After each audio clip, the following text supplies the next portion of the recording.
everyone. Thanks for watching my vlog, A Dose of Reason. I'm Shira Doron, an infectious disease physician and the hospital epidemiologist at Tufts Medical Center in Boston. Every week, I look forward to answering your questions about the COVID-19 pandemic and sharing my thoughts on the latest news in science so you can make the best health and safety decisions for you and your family. You can send me your questions to adoseofreason@tuftsmedicalcenter.org. Please include your first name and hometown with your question.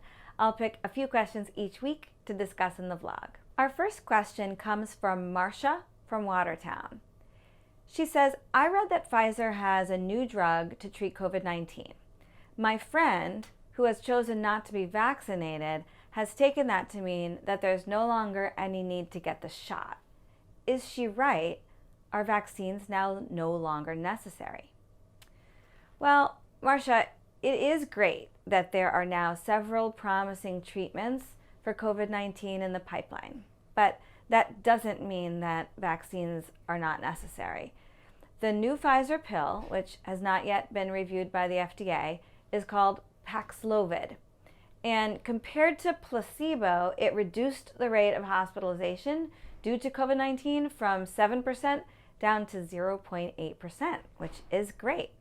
But 3 people who got the new treatment still ended up in the hospital. Now, this drug only works if you get it within a few days of symptom onset, which means you have to recognize that you have COVID-19, you have to get a test, and you have to get the results within a pretty narrow time window.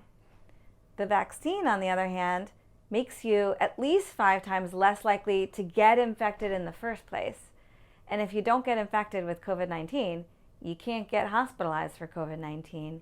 You can't die from COVID-19. So the vaccines are amazingly safe. And so getting vaccinated is really the better way to stay safe than by relying on the availability of a pill after you get sick.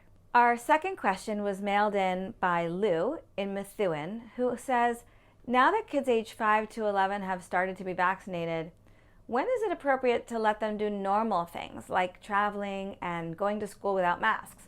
Should we worry about other viruses like flu and RSV and continue taking precautions? Lou, that's a hard question to answer because everyone has their own risk tolerance and everyone will make a different decision about what's right for their family.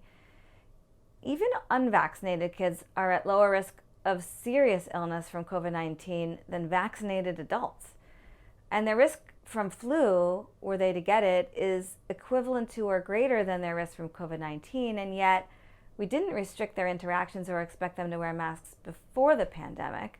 So I think once vaccinated, things like travel and being with relatives, which are really important, should definitely resume, even though no vaccine will ever be perfect.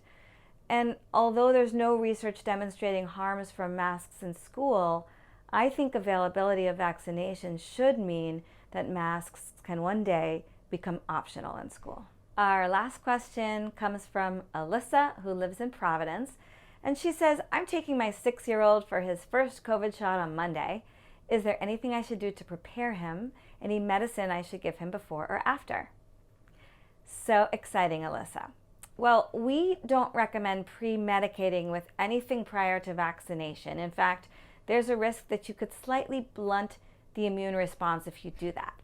But after the shot, if your child has any side effects that are uncomfortable, like a sore arm, body aches, or a high fever that's making him miserable, feel free to use acetaminophen as you would if he were sick. Side effects, though, are not inevitable. Not everyone has them. But if he does, just remember that it means the vaccine is working. It's revving up the immune system to recognize the virus when your child meets it one day and to crush it. That's all the time we have for this week. You can send me your questions about the pandemic, this year's flu season, or anything else related to infectious diseases to adoseofreason@tuftsmedicalcenter.org. I look forward to dishing out a dose of reason to you again next week.